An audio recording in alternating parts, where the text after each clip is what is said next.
Hi, this is Ms. Delosier, and these are the notes on Freefall, and these are very, very, very short, I promise.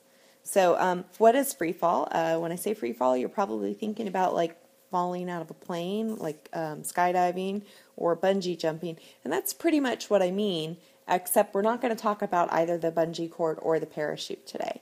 So, Freefall, if you look at this picture, is like the pool ball just falling down.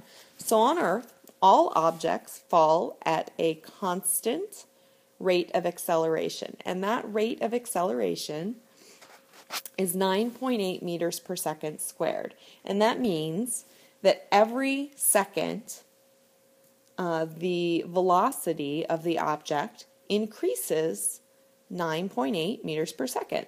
So what does that mean? Let's go ahead and let's look at some data.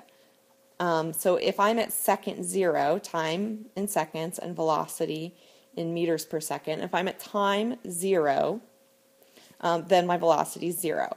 If I'm at time 1, my velocity would be 9.8 meters per second. Time 2, I'm going to add 9.8 to that. Oh, and by the way, this is towards the ground. We're talking about the velocity in the direction of the ground. That way it's a positive number, because as we're falling towards the ground, we're speeding up towards the ground. If we were talking about how fast is it accelerating towards the air, then we would have to reverse that sign. But we're talking about its velocity towards the ground, so it's positive.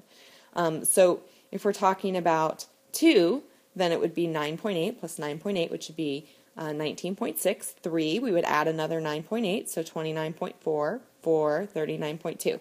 So you can see all we did there was we just added 9.8 every time.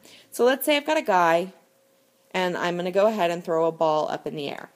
All right, and then the ball is obviously going to fall down, because that's what it does. The ball is going to fall at an acceleration of 9.8 meters per second squared. That does not mean a velocity of 9.8 meters per second squared.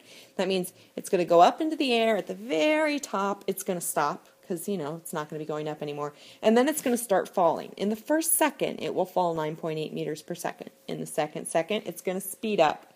And it's going to speed up. And it's going to speed up about 10 meters per second every time. So you can think of the first second, 10 meters, second, 20, third, 30, fourth, 40. So that's positive, because it's accelerating towards the ground. What's its acceleration going up? Well, it's the opposite. It's slowing down. So the ball is going really fast when it leaves your hand, and then it's going to be going super slow until it's finally stopped at the top of that peak. And that's it. Those are the notes on Freefall.